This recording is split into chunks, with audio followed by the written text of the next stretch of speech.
Good morning, students. Let us start with the chapter number 1 back exercise the human evolution. As you can see in your book, here is get set go, fill in the blanks. And now we will discuss the back exercise of our first assignment. Human beings are the result of human evolution. Evolution means we have discussed in a last assignment, evolution means change. जो humans में change आया उसकी वजह से हम आज के जो प्रेजेंट डे ह्यूमन बींग्स हैं वो इवॉल्व हुए हैं. The scientific study of human evolution is called palaeoanthropology. Palaeoanthropology is a study like suppose आपकी जो एसएसटी है, जहाँ इंग्लिश सब्जेक्ट है, जहाँ मैथ सब्जेक्ट है, ऐसे ही ये एक स्टडी है. इसकी जो पुराने जो ह्यूमंस एवोल्यूशन है उनको स्टडी करने के लिए. Now the next fill up is the Homo erectus has grip which help them to hold things firmly. As we have studied that Homo erectus कौन थे, जो जिनकी ईज़िली जो फिंगर्स थी वो फ्लेक्सिबल हो गई थी, वो ईज़िली पकड़ पा रही थी, उनकी ग्रिप अच्छी बन गई थी. So the Homo erectus had grip which helped them to hold things firmly. Now Homo sapiens literally means thinking wise man from which the modern day humans have evolved. तो होमो सेपियंस कौन थे, वो कौन थे, थिंकिंग वाइज मैन. जो wise man थे वो थे जो मॉडर्न डे ह्यूमंस से इवॉल्व हुए हैं. Now next is fifth number is fossil is the remain of pre historic creature embedded in the soil. Fossils क्या थे, मैंने आपको बताया था, harden part of animals and plants. जो हार्डन पार्ट थे उनको फॉसिल्स बोलते हैं. तो वो क्या थे, is a remain of pre historic creature. जो भी पुराने जो प्री हिस्ट्री के जो क्रिएचर्स थे उनके जो रिमेन्स थे, जो बचा हुआ था, जो सॉइल में दबा रह गया था, उनको क्या बोलते हैं, फॉसिल्स. नाउ ट्रू और फॉल्स, स्टेट ट्रू और फॉल्स. बी पार्ट क्या है, स्टेट ट्रू और false. Human beings are believed to have evolved from ape-like creatures. जो ह्यूमन बींग्स थे वो ape-like creatures से बने थे. इज़ इट ट्रू और false? Yes, it is true. मैंने आपको बताया था लास्ट असाइनमेंट में कि हम ape-like creatures से बने हैं, monkey-like creatures से हम इवॉल्व हुए हैं. During the evolution of human beings, various features were developed which helped them survive in their surrounding. तो नेक्स्ट इज़ वो क्या कह रहा है कि काफ़ी सारी डिस्कवरीज हुई, काफ़ी सारे चेंजेस आए, काफ़ी सारे डेवलपमेंट हुई, जिसकी वजह से उन्होंने सरवाइव करना सीखा, जीना सीखा. जो उनका एटमॉस्फेयर था, जो उनका वातावरण था, एनवायरनमेंट था, उसमें उन्होंने सरवाइव करना सीखा. जो उनकी सराउंडिंग थी उनमें सरवाइव करना सीखा, जीना सीखा. तो इज़ इट ट्रू और false? Yes, it is true. Changes आए, फायर आई. पहले क्या था, कच्चा मीट खाते थे, फिर धीरे धीरे डिस्कवरी हुई फायर की. फिर पहले क्या थे, हाथ से बर्तन बनाते थे, या कच्चा मीट खाने के लिए फायर आई तो हाथ से बर्तन बनाते थे. फिर धीरे धीरे व्हील आया जो एक जगह से दूसरी जगह पे चीज़. तो ये सब चीज़ें क्या है, ये डिस्कवरीज हैं. ठीक है. Now writing was invented during the prehistoric period. जो राइटिंग थी वो पहले थी? नो. तो प्री हिस्टोरिक का मतलब ही यही है कि प्री हिस्ट्री जब कोई रिटन रिकॉर्ड नहीं था. इट मीन्स कि writing was not invented during the prehistoric period. So this is a false statement. We use the word prehistoric to define the time of the early humans. Yes, prehistoric time को हम किस चीज़ से denote करते हैं, वो time जो early humans का था. तो yes, this is a true statement. Now next, to understand prehistoric times, archaeologists have to collect the remains of the past. Yes, this is true.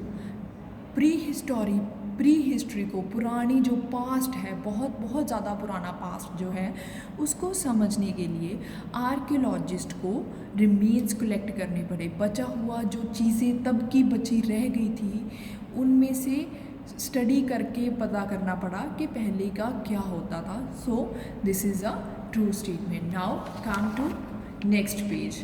Next page is choose the correct answer. Choose the correct answer में क्या था? Dash literally means thinking wise man from which modern day humans being evolved. तो वो क्या है? होमो sapiens. होमो sapiens कौन थे? Thinking wise man, जो हमें हमारे मॉडर्न डे ह्यूमन जो है इवॉल्व हुए हैं जिससे। Now next is homo erectus could stand erect. तो इरेक्टस मीन्स स्ट्रेट। तो कौन थे? होमो इरेक्टस थे जो स्टैंड स्ट्रेट कर सकते थे, अच्छे से खड़े हो सकते थे। Whenever we know today about the prehistoric period is through the sources such as tools, paintings and fossils. Fossil से हम पता कर सकते हैं कि जो प्री हिस्ट्री थी उसमें क्या हुआ था। Now next is early humans used tools made up of flint. Flint मैंने आपको बताया था पुरानी असाइनमेंट में, अगर आपको याद हो तो। क्या था वो?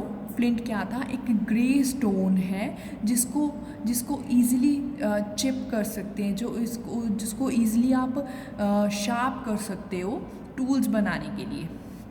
Lucy was a fossil. Lucy क्या था? एक फॉसिल था। Now come to question answer of this chapter. Define human evolution. The human evolution is a process of change by which modern humans evolved from early human ancestors over million of years. अब वो पूछ रहा है, the first question is that human evolution है क्या? The human evolution a process of change. ये एक process है चेंज का। कौन से चेंज का? जो मॉडर्न डे ह्यूमंस जो हैं वो कहाँ से बने हैं? Early human ancestors over million of years, जिनको मिलियन ऑफ ईयर्स लग गए हैं अर्ली ह्यूमन एंसेस्टर्स को मॉडर्न डे ह्यूमंस तक पहुँचने के लिए। Now the next question is who were hominids? Hominids human evolve from ape like creatures are called hominids. मैंने आपको अंडरलाइन करने के लिए भी बोला था। ह्यूमंस इवॉल्व, जो ह्यूमंस हैं जो बने हैं एप लाइक क्रिएचर्स से, उनको क्या बोलते हैं? Hominids. Now the next question is what are the sources of history? Sources of history are fossils, stone tools, cave painting. इसकी डिटेल हमने भी असाइनमेंट में की थी कि फॉसिल्स में क्या क्या आता है। It is a harden remain of animals and plants. Stone tools, अलग अलग तरह के अलग अलग टूल्स बनाए थे उन्होंने कि स्किन कैसे अलग करनी है, फ्रूट्स को अलग टूल से चॉप करना है, हंटिंग अलग टूल से करनी है ना। Now cave painting, next is cave painting. Cave painting में आपको बताया था कि हिस्ट्री का सोर्स वो कैसे बना, कि उसमें अलग अलग तरह की पिक्चर्स बनाई गई थी, अलग अलग तरह की पेंटिंग्स बनाई गई थी। तब कैसे कैसे कलर्स यूज़ किए थे, नेचुरल पिगमेंट्स यूज़ किए थे। Pigments means colours. जो कलर्स होते हैं ना वो पिगमेंट से बनते हैं, ठीक है। लाइक हमारी जो स्किन है वो सेल्स से बनती है ना, ऐसे ही छोटे छोटे पिगमेंट्स को जॉइन करके एक कलर बनता है। तो केव पेंटिंग से उनको पता चला कि वो तब लोग कैसे सोचते थे, कैसे वो जीते थे। लाइक केव पेंटिंग में उन्होंने एनिमल्स की पिक्चर्स भी बनाई थी। Now the next question, write a brief note on evolution of humans. उन्होंने बोला है कि ह्यूमन एवोल्यूशन पे एक ब्रीफ नोट लिखो। Human evolution is a lengthy process as per scientific studies early humans look like apes. तो human evolution क्या है? एक लेंथी प्रोसेस है, बहुत ही लंबा प्रोसेस है। साइंस ने जो डिस्कवर किया है उसने ये पता किया है कि जो अर्ली ह्यूमंस हैं वो ape like monkey like creature से बने हैं। They could not walk straight, वो अच्छे से चल नहीं सक रहे। These creatures are called hominids, तो ये इन क्रिएचर्स को होमिनिड्स बोला गया है। Gradually as hominids evolve changes occur in their body, जैसे ही होमिनिड्स बने और चेंजेस आते गए। They could now stand erect called homo erectus, उसके बाद वो अच्छे से खड़ा भी होने शुरू हो गए, उनकी फिंगर्स फ्लेक्सिबल हो गई, तो वो अच्छे से चल पा रहे हैं, तो उनको क्या बोला गया, होमो इरेक्टिस। होमिनिड्स के बाद क्या है, homo erectus. Afterward homo sapiens emerged from which modern day humans have evolved, उसके बाद कौन आए, होमो सेपियंस आ गए, जिससे क्या बने, मॉडर्न डे ह्यूमंस आ गए। तो क्या बने, modern day humans. That's all for the chapter number 1. Thank you. Now in the next audio video assignment we will discuss the chapter number 2. Till then please read the whole chapter number 1 as well as chapter number 2, as well as learn back exercise of the chapter number 1. Please read chapter number 2, which is a settled life, so that next time when the assignment will be given you could easily understand that what is given in this chapter. Thank you.